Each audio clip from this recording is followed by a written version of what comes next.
হচ্ছে এটাকে মমতাদির কথায় অনুপ্রাণিত যদি কেউ হয়, না হওয়ার কি আছে বলুন? সিংহ যদি বাচ্চা দেয় মমতাদির কথায় অনুপ্রাণিত হয়, তাহলে আমিও হতে পারি।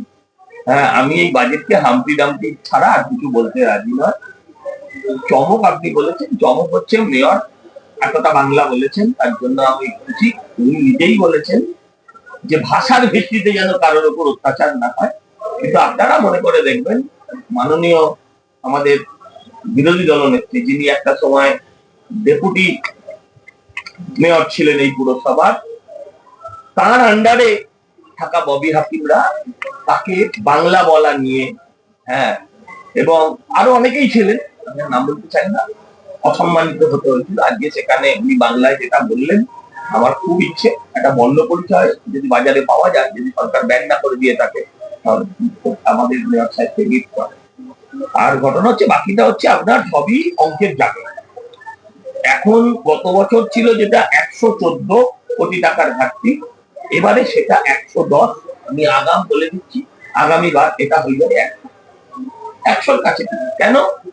প্রতিদিন কর্পোরেশন থেকে মানুষের রিটায়ারমেন্ট হচ্ছে, নতুন করে স্যালারি দিতে হচ্ছে।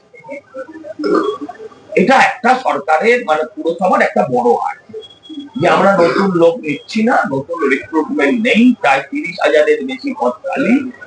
হ্যাঁ, ফলে সেখানে আমরা যেহেতু নতুন লোক রিক্রুট করছি না, ফলে আমাদের বাজেটের যে ঘাটতিটা সেটা কমে। বাকিটা হচ্ছে সমস্তটাই অঙ্কের খেলা। আপনি দেখুন, গতবারের প্রস্তাবিত বাজেট ছিল, ধরুন আপনি এই যে ধরুন মোট আয় প্রস্তাবিত ছিল 5,540। হ্যাঁ, সেখানে প্রকৃত হচ্ছে আয় হয়েছিল 2,626।